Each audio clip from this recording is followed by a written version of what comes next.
Let's all go to the lobby. Let's all go to the lobby.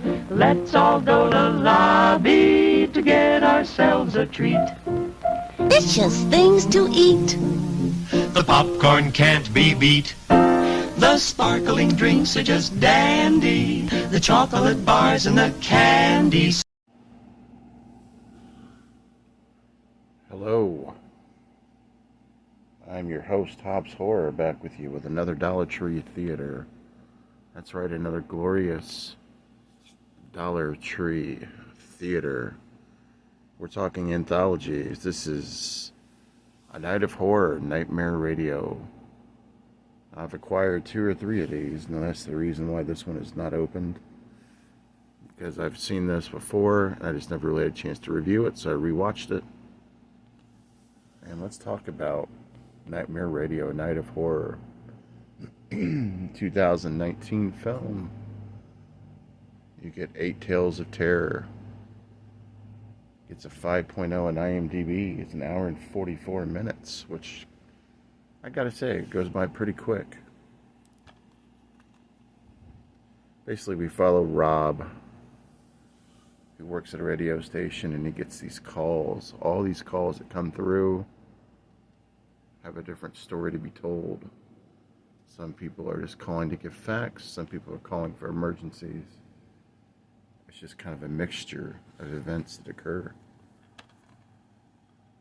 Now, the first segment, which I won't go into detail about all of them, I'll go to the ones that are more notable. Some better than others. The first segment was this rural Gothic town where this girl has passed away. And the neighbors, they kind of have to take pictures and kind of help them set up the funeral. They get her casted together and whatnot. And this other little girl, she's, for whatever reason, she's been bestowed the job of filming the other girl to make her look as realistic as possible for the funeral. Well, during that process, she realizes that the girl that's passed away has a demonic entity attached to her of some type. Something that's still alive, keeping the girl alive. And I will leave it at that.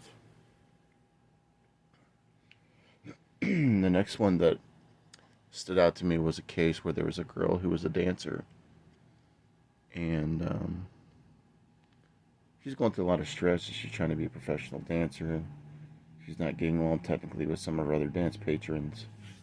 But she has like this demonic figure that's attached to her that stalks her in the night and whatnot, and she's got to find a way to deal with it. Let's just put it that way. There's another segment where this girl goes to this salon, and there's this maniacal maniac that's cutting her hair, and the whole scene ends up becoming close to like a torture scene, and it was kind of, that was a little bit off the cusp. Wasn't as good as some of the other ones, but you have that. And you have a girl going home from a night out on the town. It's just to face a demon that just happens to be in her home. Really, really good segments on this one. I do want to thank Horrific Nightmares Jam for sending me, I know, one of these copies. I do believe either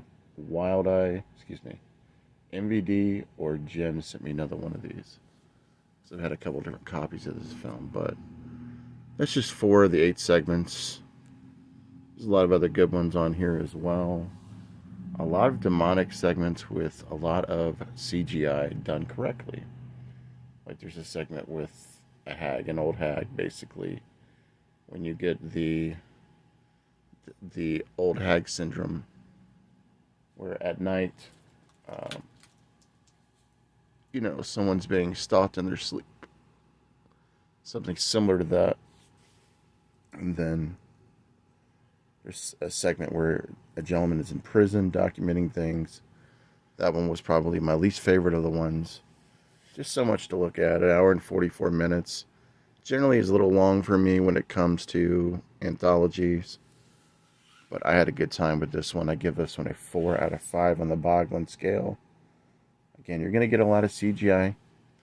Not a lot of practical effects. You do get some good acting, but I felt like the CGI was done correctly and done right.